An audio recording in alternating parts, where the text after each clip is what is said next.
Hello everyone, I am Richa and welcome to my channel target study point. आज का जो हमारा टॉपिक है वो है प्रेजेंट परफेक्ट कंटिन्यूअस टेंस। तो आइए सबसे पहले हम जानते हैं कि प्रेजेंट परफेक्ट कंटिन्यूअस टेंस क्या होता है। जैसे कि आपको पता ही होगा कि present perfect continuous tense time की बात करता है और टाइम के लिए सिंस और फोर का प्रयोग होता है। तो ये जानना बहुत आवश्यक है इस टेंस को पढ़ने से पहले कि सिंस और फोर का प्रयोग होता कहाँ है और कैसे होता है। सबसे पहले जानते हैं कि सिंस का प्रयोग कहाँ होता है।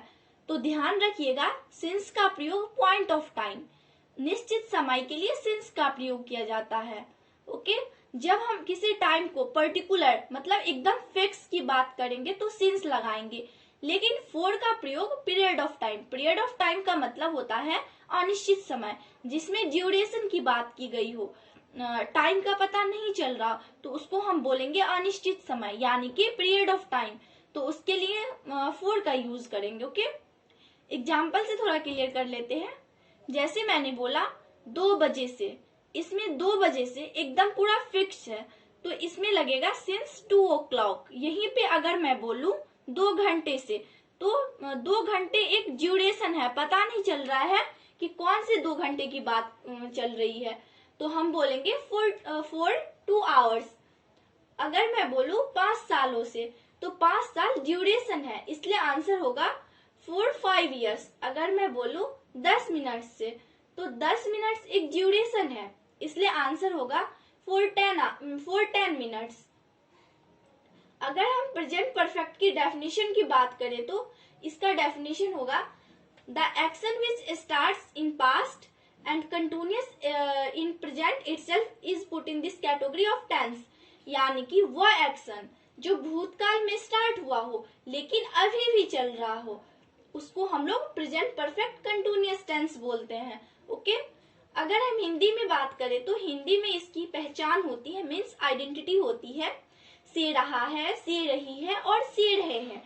ध्यान रखना, ये जो से दिखाई दे रहा है ये टाइम बताता है। जैसे अभी हम लोगों ने डिस्कस भी किया है 2 बजे से, 2 घंटे से, 5 सालों से, ये सब इसमें से आ रहा है, मतलब जो से है वो टाइम दिखाता है। अगर किसी सेंटेंस में से नहीं लगता है तो सिर्फ रहा है बचेगा और वो प्रेजेंट कंटिन्यूअस हो जाएगा, मतलब वो पास्ट परफेक्ट कंटिन्यूअस ना होकर के, सॉरी, प्रेजेंट परफेक्ट कंटिन्यूअस ना होकर के वो प्रेजेंट कंटिन्यूअस हो जाएगा। तो अब आइए हम देख लेते हैं प्रेजेंट परफेक्ट कंटिन्यूअस टेंस का स्ट्रक्चर। तो इसका स्ट्रक्चर होता है सब्जेक्ट प्लस हैज या have plus been plus verb की फर्स्ट फॉर्म में ING plus object plus since या फोर प्लस टाइम। इसमें टाइम जुड़ता है सिंस और फोर के बाद। हैज बीन सिंगुलर के साथ यूज होगा और हैव बीन आई, वी और प्लूरल के साथ यूज होगा।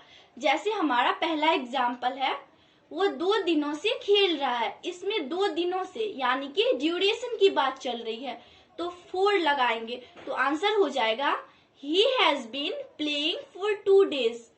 अगर मैं बोलूं दूसरा सेंटेंस, वो 5 बजे से बात नहीं कर रहे हैं, अब इसमें नहीं आ गया है तो हम लोग नोट लगा देंगे तो आंसर हो जाएगा they have been not talking since 5 o'clock। Since इसलिए लगाया गया क्योंकि 5 बजे से एकदम फिक्स की बात हो रही है इसलिए हम लोगों ने सिंस लगा दिया है। अगर यही पर मैं एक और एग्जाम्पल लूं, जैसे मैंने बोला कि वर्षा पिछले सोमवार से नहीं हो रही है। ध्यान रखिएगा, ऐसे सेंटेंस जिसमें सब्जेक्ट नहीं होता है तो उसमें हम लोग इट को सब्जेक्ट मानते हैं और इट हमेशा सिंगुलर को कैच करता है। ओके, तो इस सेंटेंस का आंसर हो जाएगा it has not been raining since last Monday, यानी कि पिछले सोमवार से वर्षा नहीं हो रही है। ओके, अगर मैं बोलूं एक और सेंटेंस, जैसे मैं बोली क्या वो 10 घंटे से व्यायाम कर रहा है, तो इस सेंटेंस में क्या लग गया है और क्या एक इंटेरोगेटिव होता है, इसलिए हैज और हैव आगे आ जाएगा तो आंसर हो जाएगा has he been doing exercise for 10 hours और क्वेश्चन मार्क, यानी कि क्या वो 10 घंटे से व्यायाम कर रहा है। व्यायाम को एक्सरसाइज बोलते हैं। अगर मैं एक और सेंटेंस बोलूं, जैसे मैंने बोला कि तुम 2 दिनों से वहां क्यों जा रहे हो, तो इस सेंटेंस में बीच में क्यों आ गया है, तो इसका मतलब ये डबल इंटेरोगेटिव है। तो सबसे पहले इसमें हम आगे वाई लगाएंगे, तो हमारा आंसर हो जाएगा why have you been going there for 2 days और क्वेश्चन मार्क। अगर हम ध्यान से देखें तो वाई लगा दिया और इसके बाद जैसे हम इंटेरोगेटिव में बना रहे थे वैसे ही हम लोग इस टाइप के सेंटेंस में भी बना रहे। Okay, why have you been going there for 2 days और क्वेश्चन मार्क लगाना ना भूले। ओके, इस टाइप के सेंटेंस में क्वेश्चन मार्क लगाना ना भूले। तो आई थिंक कि आपको समझ आ गया होगा। इसमें सबसे इम्पोर्टेंट बात ये थी कि सिंस और फॉर का प्रयोग कहाँ होता है, इसमें टाइम का यूज भी होता है। Okay, so thanks for watching my video. अगर आपको ये वीडियो पसंद आई हो तो लाइक करना मत भूलिएगा और चैनल को ज्यादा से ज्यादा शेयर कीजिएगा। Thank you.